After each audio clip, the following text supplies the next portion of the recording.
I'm Chris. And I'm Chris. And this is Mike Fight. Let's get it on. Today is episode 4. Today we're going to talk about the GameStop controversy. Chris, what do you got? What do you know about this? I mean, I know a little bit about this. I do a little bit in stocks. I know a little bit about investing here and there. But this has really taken a whole world on its own. Like this thing has spiraled out of control. Everybody's talking about this. Well, this is the new controversy to start off this 2021, right? Oh man, let me tell you, this is beyond like politics, right? This is like the first non-political controversy that's happened, and we're not even done with January yet. Well, you can kind of tie it to politics though, because you're talking about Wall Street, hedge funds, people who donate a lot of money to political campaigns and expect favors in return. You can. And the little guy, and me. This right? You right there. I think that more importantly than anything is what it's really about. It's a new modern day money Goliath, David versus Goliath. Right. And for a little while it seemed like David was winning. And now it just seems again that we're falling back into, we have to protect and stand up for these hedge funds when these people who run these groups couldn't give a damn about you or me. Yeah, I mean, it just goes to show you that we're not as dumb as the elite or the establishment, whatever you want to call them, think we are. I agree with that. I think there's definitely something here. If anything, what this does is it purely exposes the way hedge funds really manage and make their money, right? And the type of systems, I'm not saying that this is every hedge fund or if this is the main system that every hedge fund utilizes, but this definitely exposes at least one of the tactics in which money, and when I say money, I mean massive money, right, can influence business, right? Right. Can influence whether your company is going to succeed or not. Yeah, and I'm not an expert at all. I know very little about the stock market, how it works, how these companies work. If you want a more in-depth analysis of exactly what went down, there's plenty of economic shows you can watch where you'll have experts that can explain it to you in that way. But the main thing that I can speak to just from what I've read and what I've seen over this is the fact that we can scare Washington and Wall Street. And that's what I think a lot of people found out through this whole thing was they're remembering that there's only a handful of people in Wall Street. There's only a handful of people in Washington. And there's a lot more of us average Americans out there. And the fact that the establishment finally figured out that they should be afraid of us, which is how it always should be. They should be afraid of us. It shouldn't be the other way around. And you had a small group of retail investors who did exactly what you have to do to scare these people. Protests aren't going to work. You want to throw violence in there, that's not going to work. You want to throw, the threat of primarying people out in the next election, that's not scary either. How you scare these people is going after their wallets. And that's what these Reddit users and small-time investors did. They took their game and they turned it on themselves. And what they did was they went and took a bet against these hedge funds who said, you know what, we're going to put GameStop out of business. We're going to destroy their bottom line. We're going to go on TV. We're going to say this company isn't worth shit. It needs to go bankrupt already and just die like the rest of these other companies that are in the same boat. And you had a bunch of investors that said, you know what? No, we're going to keep GameStop alive. We're going to hedge our bets against these people. And they ended up winning. Yeah. So I've done a little reading on exactly how they were able to do this. So again, I'm not an expert, but from what I can decipher and what I've read, now these big hedge funds, what they saw was they saw this company GameStop. They saw that it was during the pandemic, it was not doing well. It was doing very poorly actually. So what GameStop is, what people don't know, GameStop is a brick and mortar or retail game store, video game store. So you can go there, you can buy actual hard, discs for game consoles, PlayStation 5, Xbox, Wii, any of these different game consoles. You can go to this store and physically purchase the video game, or even the consoles, I believe. So during the pandemic, obviously, the brick and mortar stores aren't doing well. Everything's pretty much generated online. So the stock, just like every other brick and mortar place, took a hit pretty bad. And these hedge funds, now, what they let me preface this: everything that was done on both sides is absolutely legal. Nothing here has nothing done on either side, in my opinion, is illegal. But what was done was there was an exploitation of a particular strategy that the little guy beat the big guy on. So let me kind of go and break this down a little bit to terms in which I understand it, and hopefully everybody else can. The hedge funds saw a company that wasn't necessarily doing well. So what they decided to do was bet against the company. So when you bet against a company, you're shorting the company. Okay, you're going to short against it. So you're betting that the stock of that company or that company itself goes down. All right. If the stock goes down when you short it, you're making money. Right. So what the hedge funds were doing, they were betting heavily, and I mean millions and millions of dollars worth, against this particular stock, GameStop. Okay. Now, there's a lot of technicals when it gets into shorting a stock, as far as who owns the stock or who doesn't own the stock. I'm not going to get into that, but just know that when you short something, you don't actually own the stock, or you're not purchasing the stock. You're borrowing it, right? The hedge funds, they had shorted GameStop so much so that it was shorted by over 100%, 140% to be exact.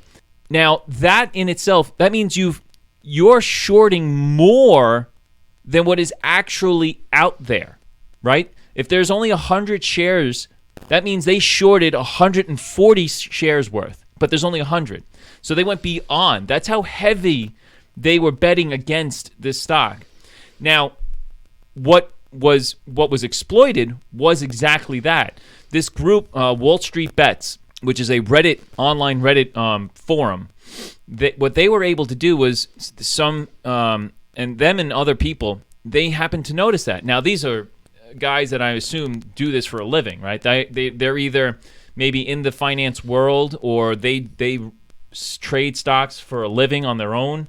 But what they happen to see on their scans and on their scanners, they notice this. And I think it started off as just kind of like a way of like, hey, listen, they're going after, one of the things we love. We love GameStop, or we love gaming and this and this and that. And you know what? Let's stick it to them. Let's make the decision that if they want this to go down, how do they lose? They lose if the stock price goes up. That's right. All it is, right? Yep. So when they saw that they had heavily bet over the amount of stock that's actually available, they said, well, let's just keep buying it up then. Let's make them own us, or owe us, right? So they told everyone in these groups, hey, listen, there's an overreach here. They're overextended themselves. Let's pull them on it. Let's buy it. Buy it up. Buy up the shares. Buy up the shares. And they were cheap enough to get. Oh, GameStop, I think the GameStop stock was at least maybe $4, like October, November, or somewhere around there. Now, what? Yeah, because people think this just started this past weekend. The people that were on the Reddit chats were talking about this a few months ago, right, from what I understand. Yeah, and when it started was when GameStop brought in certain players, certain big names. Their names I don't know, but there are 3 or 4 guys that they brought in to help revamp the company. And how so? They were e-commerce guys. So what GameStop, they obviously saw that they were needing some help, because the way going forward isn't necessarily going to be just the brick and mortar. They probably needed to get onto the online. Well, yeah, everything's area. digitized now. Right. So you buy a new console now, and you could just download the game straight to the console. You don't have to go to the store anymore. So that they said, you know what, we need to get on this platform, but we don't have the infrastructure to do that. So let's bring somebody in that knows. Right. So they got about 3 or 4 guys that knew how to do this. That was back, again, June, July, August maybe of last year. And again, people that follow this, they're like, oh, okay, they're bringing in these guys. They're maybe making a pivot. They're going to do this. That's when the hedge funds even bet even more heavily onto this and said, you know what, we still want this to fail. So let's dump even more money on it. And it just caught wind. It's just like, well, they're trying to do the thing right. Maybe I don't know, maybe the guys that were part of this kind of put it out there, hey, look what's going on, or hey, look at us, what we're trying to do. We're trying to revitalize this. It's not like GameStop is a bad company or anything. It's just trying to do whatever they need to do to stay alive, right? Keep people employed, keep people gaming, whatever it is. Well, they actually still had a pretty decent amount of capital and assets, even during this whole time, enough to keep the company viable. And the hedge funds that were betting against them were just trying to bottom them out. Right. And people, thinking that people wouldn't see that GameStop, although the stock was low and it wasn't doing as well, obviously, as it was 10 years ago, that it still had enough capital and assets in its company for it to be viable. And I'm telling you, I thought that they were doing things, reading up in the history on it, I think they were doing things the right way, as best as they could given the circumstances. And then all of a sudden, now these Wall Street bet guys come in and they say, buy the stock. Buy the stock. Just buy it. Whatever you do. Let's pull the demand, right? Let's pull the supply. The supply is the stock shares. Let's pull it out of the market. And what happens when you pull supply out? Demand goes up, and that drives up the price. Right? That's basically how anything works. If there's more stock available, the share price goes down. If there's less stock available, that means the share price goes up. Right? So guess what? They bought it, and they kept buying and buying and buying and buying. So much so that the price went from like a measly $4 to over $300. Starting in January alone, I think it started somewhere in the $15, I think you mentioned $20 range. Last Friday, it ended up closing above $300 a share. And that was after Robinhood had shut down buying and selling of the stock. That's it. So that's where the controversy is now, right? That's where the controversy is. On Thursday, you had 3 platforms. You had TD Ameritrade, Robinhood, Charles Schwab, which actually owns the 2, and I heard I think they're competitors. Okay. Yeah. Then there was I haven't read it anymore, but I heard that Wells Fargo. I haven't read that. I have to confirm that, but I heard also Wells Fargo was another one that literally stopped the availability of purchasing shares on GameStop. Now wasn't just GameStop. There was GameStop, AMC, Bed Bath & Beyond. There was several other ones as well. BlackBerry was another one. American Airlines. Yeah. And about maybe 5 or 6 other stocks that you were not allowed to buy. They stopped the availability. They stopped it. You could not buy it on their platforms. Right. Now, you could sell. If you had shares, you could sell. Right. That's why the price plummeted. At one point, it was at $800, I think. It was at as much as $500, $800 a share. Thursday, everything just started bottoming out. Why? Because you couldn't buy it anymore. Right. All you could do was sell. That was then, again, if you sell, if you're shorting a stock and the stock price is going down, you're making money. In the hedge fund world, they're down a lot of money right now, right? If it's $300, if they're $300 a share and you bet that it was going to go down below 4, you are down negative a lot. Now that price shoots up to 800, your price you're in the hole even deeper. To what you just said, billions. Mm-hmm. They were billions in the hole. Billions in the hole. So essentially, if it's $800 and then all of a sudden it drops down to $300, you've now recovered some of your losses. Your loss, you're still at a negative, but your losses aren't as great as they were when it was 800, right? So this one company, Melvin Capital, I believe it was, Melvin Capital, they lost, I think, $2 billion, somewhere in that range. Don't quote me on that, but I think I heard $1 to $2 billion they lost. Billion would it be on this one particular? They lost over 100% of their investment onto this. So they shorted X amount of dollars. They lost over 100% of it.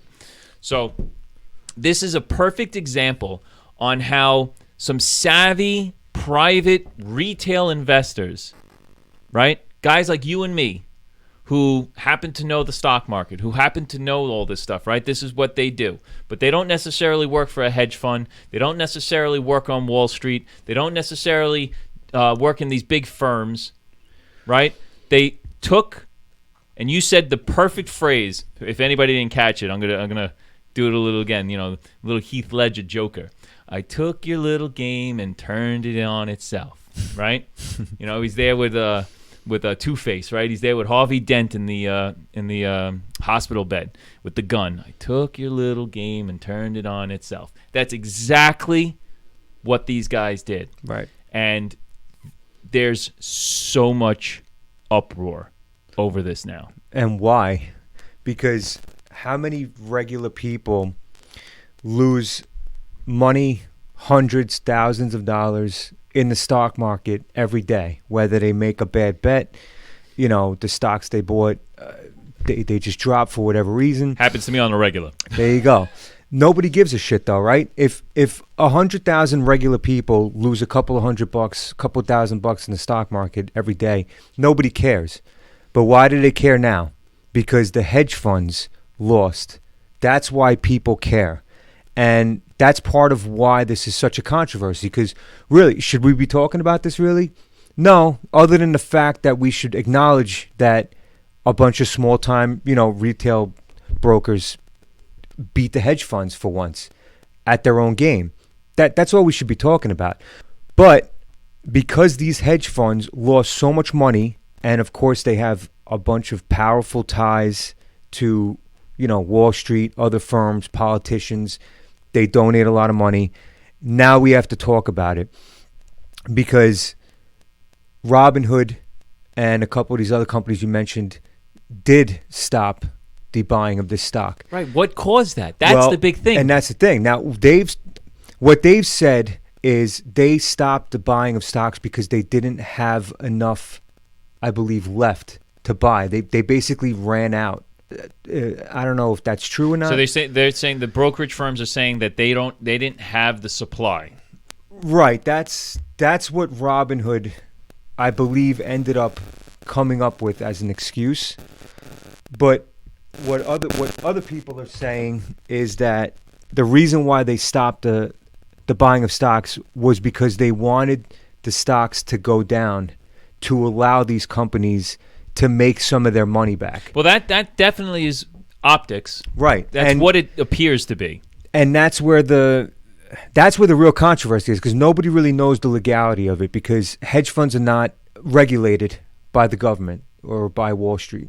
Right, they're separate entities that work private amongst company, themselves. right? They're entity, right? So that's where the controversy is. People don't know. I guess the SEC is the only thing that hedge funds would have to be regulated by. Which they're involved, but are they really going to be involved for the right reasons? Or are they going to be involved to try and figure out a way to bail out these hedge funds? On Friday, the SEC did come out and said that they're going to fight to make sure that they protect the retail investor. Now, if they're saying that, we got to hold them accountable to that, right? They've come out and said that statement because what I think the major problem was that these hedge funds now were calling upon Congress to investigate or to shut down these type of platforms in which these guys were communicating and were able to do all this talk and chatter and get amongst themselves, which is absolute bullshit if you ask me.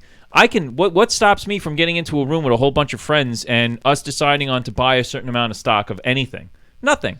Regardless of whether it's in a platform online or whether it's in my living room or basement or my friends or a cafe, where does it matter? Guys do this all the time. Right. There are guys that aren't necessarily part of a hedge fund, but you can have guys that have money who have, X amount of dollars that they can afford to blow. And they said, you know what? Let's get together with a whole bunch of us and let's just go invest. Let's take a look at stuff. And that's the other defense of these hedge funds, where you have some of these economists and these, stock market experts that come on TV and they try and spin the story where they're treating you like you're an idiot. And what they say is, you and me, we're not smart enough to figure out the stock market, and we're being either irresponsible or uninformed about how the stock market works. And so these hedge companies, these hedge funds, what they do is they short the stocks of companies that are basically on the verge of collapsing. And that they do that because they want the normal investor like me and you to see that these companies are not viable and that we shouldn't dump our money into them because we're going to lose a lot of money, and they're trying to protect us from doing that. Now, is there a valid argument for that? Yeah, of course there is. On the flip side of that, I'm a grown-ass man. You're a grown-ass man. We're free. Some would argue that. Okay. We're free Americans. We can do what we want with our money. That's why we work and we earn our money. If somebody wants to go and take their money and dump it into a stock of their choice, that is their right to do it. Now, is it going to be irresponsible? Is it going to be a bad decision? Doesn't matter. Maybe, yeah. But it's still their decision to make. Right. And so that argument that hedge funds are trying to protect the little guy, yeah, maybe there's a little bit of an argument you can make there. Do you really think the hedge funds give a shit about you and me? No, they care about making their billions. And that's why I think that the shutting down of the purchasing of these stocks was nothing more than to allow these stocks to drop again and have these hedge funds recuperate, some of, if not most of their losses. Had nothing to do with protecting me or you. Shit, let me tell you, man, $1 to $2 billion. Again, a hedge fund, okay, can be considered a little guy in a sense, but I don't think any little guy is really allowing or has the capital to invest into a hedge fund. I think a hedge fund, you have to have a certain amount of capital in order to get in. That's usually how they are. You have to have X amount of millions of dollars. You and me just can't walk into an office with $20 to go, hey, right, I'm here to invest. I don't even someone that may have, let's say, have $100,000. I don't think is enough. I think some of these may start at $500,000 or more. So if you have $500,000 of your own money to invest, that's where you can go into a hedge fund and be accepted or be able to invest with them. And now, again, that's how they operate. You're giving them your money to these guys who then take your money and invest it into all these different things. What these guys at the firm did was they overplayed their hand, right? They overplayed. Now, I'm not saying this hasn't been done before. If they've done this, if this would happen out this way, I'm sure this has happened before. Other companies, guys like you and I don't know it, right? We don't know it. All we may know is that XYZ business went out, right? It's no longer around. We may not have known that stock was shorted. Right. This process was sped up. Right. So I think all that happened here was that their tactic was exploited, so much to the point of billions of dollars worth negative, right? Mm-hmm. So their investors, that hedge fund's investors, lost a lot of money. Their bonuses aren't going to be so high come this year. I mean, it is only January, so that maybe they can recuperate. But to recoup $1 billion or $2 billion, you're going to have a home run somewhere. You're going to have to have a home run somewhere. But these guys know the deal, and they'll figure it out. And that's what always happens. These guys lose a bunch of money, but they also win a bunch of money.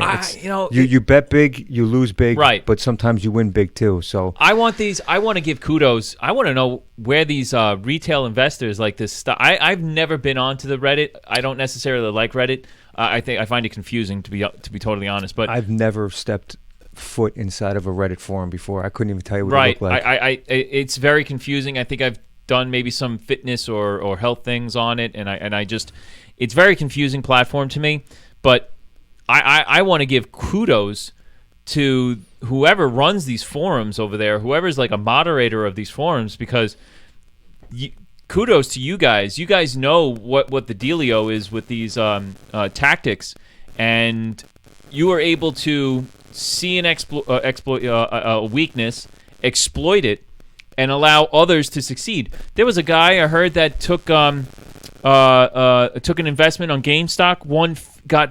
Didn't win, I guess, but grew his investment to on $50,000 in the matter of a week or two. Took that money, he got out. Took that money and went and bought a house or put a down payment on a house. That's phenomenal. That's wonderful, right? The idea that we helped, or these guys helped other investors. Regular guys like you and me. Maybe that guy put like $100 in there, walks away with $50,000. Yeah, we should be celebrating. That's phenomenal. Not to say, oh, wait a second, now we're going to be under attack and under investigation. No, listen, the game was played. You happen to lose. That's it.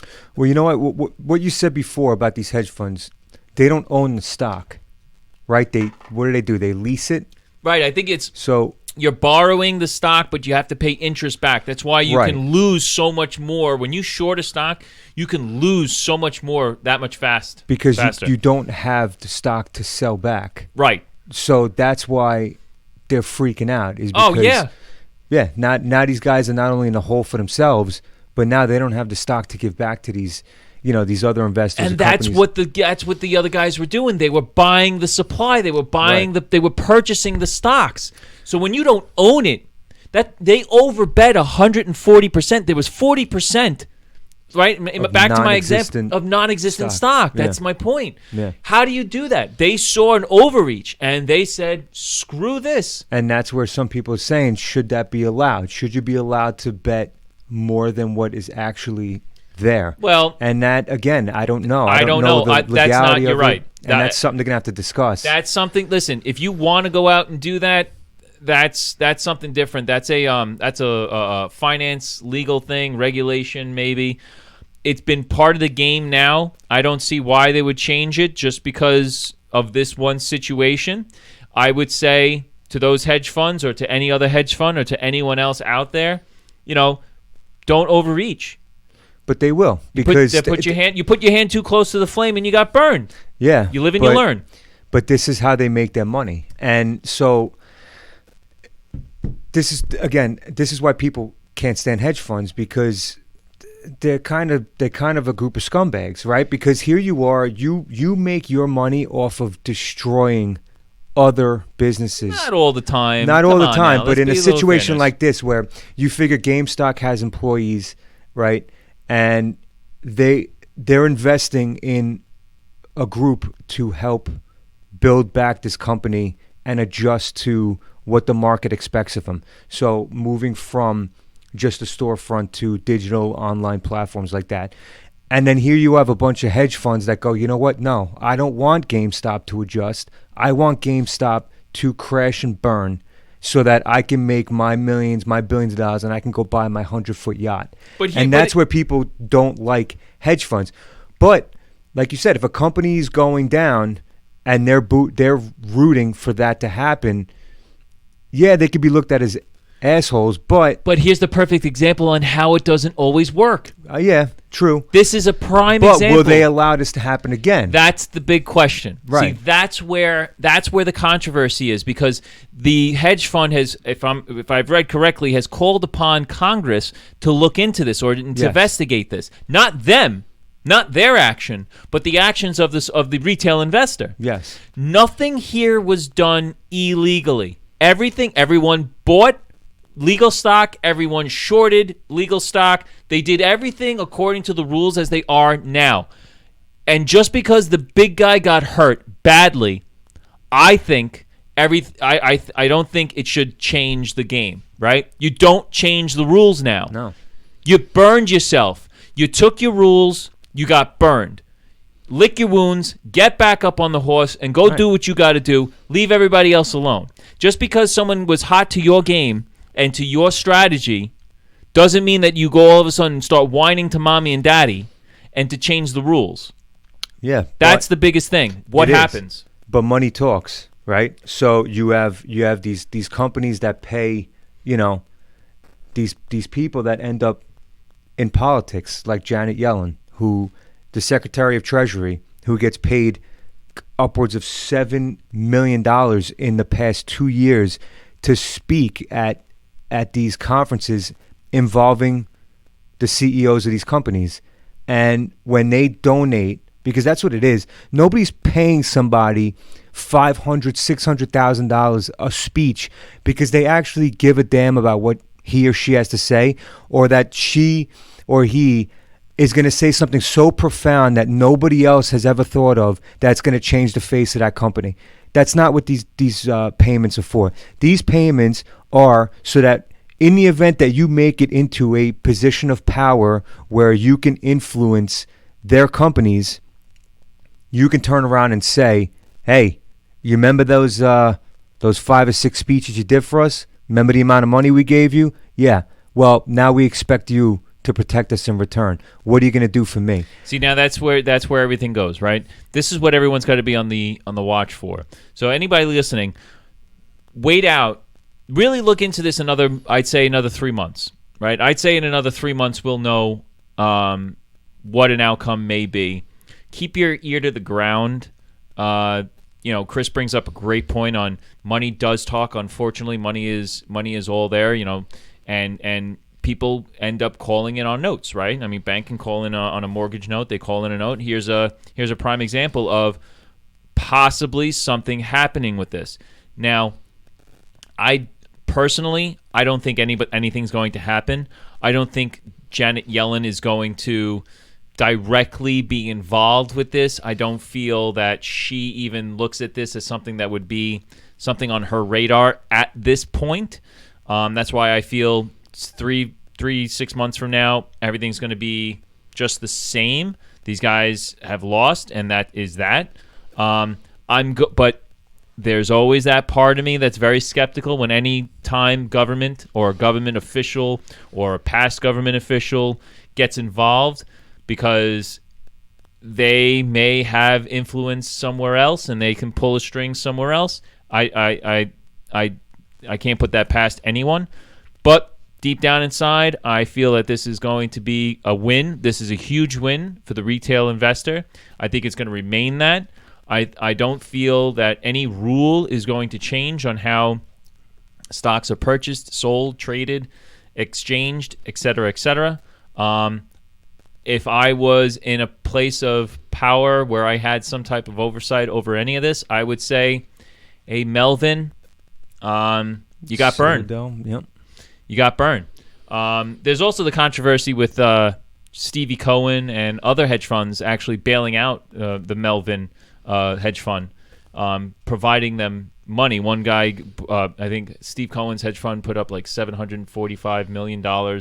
He's no longer on. He took actually a hiatus, a little break off of Twitter because it was going crazy. They were attacking him for this. This guy is now the owner of the Mets, and Stevie Cohen's got billions of. I think he's a billionaire, an actual billionaire.